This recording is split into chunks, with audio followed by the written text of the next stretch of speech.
We've seen things throughout the county. It hasn't been in just one location. So kind of every part of town has been touched this year with the amount of rain that we had. We've seen potholes pop up.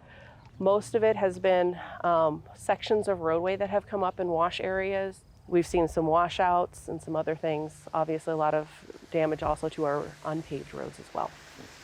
You've been in the department for approximately 10 or 11 years. That's correct. Have you ever seen a monsoon like this one? No, we haven't. I was actually looking at the data for this area, and over the last 13 years, we haven't seen a storm or storm events for this type of monsoon. We all got almost 12.4 inches in this area alone.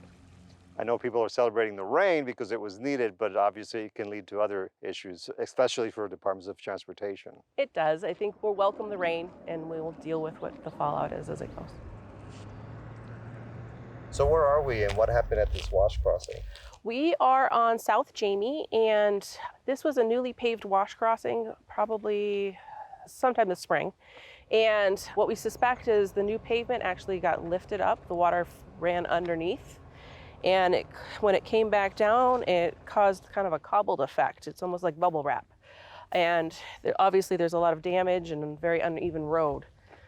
And you can see the damage right there? Yes, it's split right along the center line.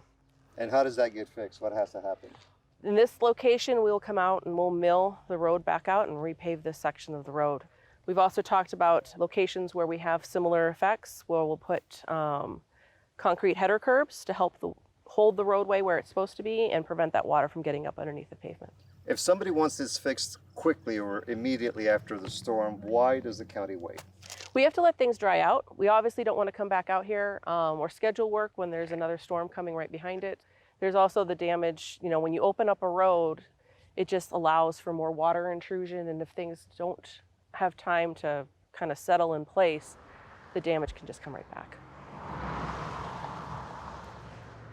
Michelle, how much roadway is Pima County Department of Transportation in charge of, and how many people do you have working in that department for repairs, for example, such as here? We have about 1,900 miles of roadway that we are responsible for. We have a staff of about 100 in maintenance and operations that help maintain those roads. How do you prioritize the repairs that need to be made? Because I know, for example, some roads may be less traveled than others. Correct. Safety is our first priority. So making sure that the roads can be passed safely or closed if they cannot. And then we repair based off of, obviously, the arterial collector network is prioritized over the local roads. This fall, definitely we'll be out there making repairs. We've already started to strategize on how we're going to make those repairs. A lot of it will be done in-house. Some of it may be sent to our jock contractors to help out. And what about budget? How much money is available? Do you keep a kitty for situations like this one, or does it come out of the general budget? It comes out of our general operating budget. So one of the things that we've benefited from with our pavement preservation program is that we have a reduced cost. We've seen a lot of less service requests come in for our pothole patching. So some of those funds, I'm sure this year, will be diverted to helping maintain and rebuild the roads that were damaged. Okay, and anything else you'd like to say about this topic?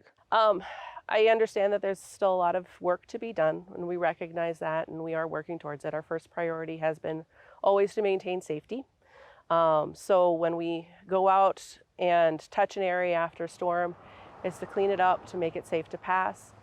It may not be to the same level that they've expected or come to expect on our maintenance, but that doesn't mean that we're done. We will be going back to those areas and doing a full cleanup, but we were kind of in firefighter mode there for a while, and now that things are starting to dry out, things will start moving again, getting back to normal. As far as repairs, that will be happening this fall. We have a grading cycle of 3 months for our dirt roads, and so on our unpaved roads, those will be getting touched within the next 3 months, and then we are moving to repair all these pavement damages as we go.